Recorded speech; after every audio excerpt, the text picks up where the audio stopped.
All right, so how many of you had a favorite character growing up? Cartoon, book, anything? Anybody? Anybody want to say one? Alice in Wonderland. Alice in Wonderland, okay. Anybody else? Care Bears. Care Bears, okay. What made those characters so special to you, and what made you connect with them so much? They were cute. They're cute. Did they have good qualities? Mm-hmm. So your character had good character. So, during my service learning, I got to dress up as Elsa and go to Children's Hospital and to 2 other homes with a very small new organization called Character for Kids. And what that organization does is that we go places to basically show children that the thing that makes good characters is good character. And we use communication concepts all the time to do this. So, I will explain the communication concepts that I used, that we learned in the class with kids. The first thing I wanted to tell you about was our mission statement that we made using Creative Affirmations, which is a website that talks about good character qualities. Our goals are to build others' self-esteem, to prove that character is what makes a good character, and that warm, generous attitudes can raise the positivity level immensely. The first thing I'm going to tell you about is the people that I worked with. The owner her name's Elizabeth Riddick, which is ironic since my name is Elizabeth as well. We went to Children's Hospital and 2 homes, and we tried to use grace and communication and positivity to brighten kids' days, because I'm sure you all have been sick at one point or another, and I'm sure you all know how awful you feel, and how you really just don't want people looking at you or taking pictures, which is one of the reasons why I don't have any pictures in my slide, because of copyright issues, Elsa being a Disney franchise, and also because we had to get written permission slips from the parents, and none of the parents were willing to sign that. So, sorry.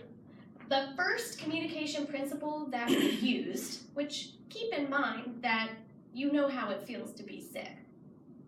The first communication principle that I used was prompting, which, according to Communication in Civil Society, is silence, sounds, or or words, go on, I'm listening, to let a speaker know that you're listening and you want them to continue. I use that all the time. There was one little girl who just was silent, and I had to say, oh, okay, what was that? What's your favorite color? Tell me more. By doing that, she felt more comfortable talking to me. And the way we can use this in everyday society is by really being active listeners, nodding your head, saying yeah, or asking more questions. Another thing that I used from the book was Maslow's hierarchy of needs. By keeping in mind that the children that I was seeing were not all the way up the pyramid, I was able to use my communication more effectively by knowing they're not physiologically and safe. They're not safe. They don't feel safe in where they are. They're not physiologically safe. They maybe don't feel love or belonging, depending on their thing, and they probably don't feel much self-esteem, considering, they're in a hospital gown with tubes coming out everywhere. So by doing that, I was able to try to help meet their basic needs. We passed out snowflakes, we passed out hats, we passed out scarves, stuff like that. One thing that I did figure out throughout this is that communication is very verbal and nonverbal.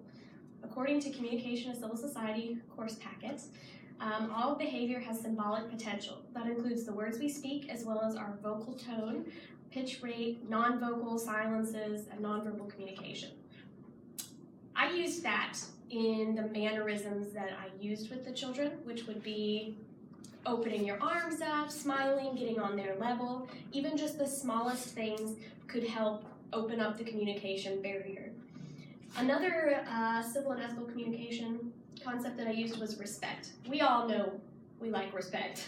Respect is probably the biggest thing that you hear people talk about all the time. They didn't respect me. They didn't show me enough respect.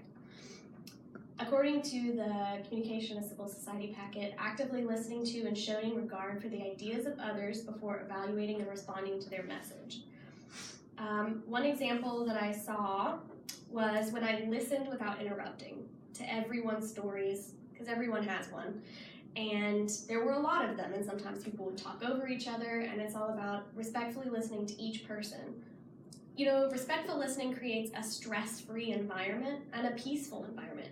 And if everyone practiced respectful listening, there wouldn't be a lot of issues. Another principle that I used was restraint, which the definition is there. I could have said something rude, but I didn't. And for all of you may think, that's a no-brainer. You're in a hospital. Why would you say something rude? You would be surprised. It is not a no-brainer. There are a lot of people who don't think before they speak. And if we all thought before we spoke, communication would be a lot more effortless.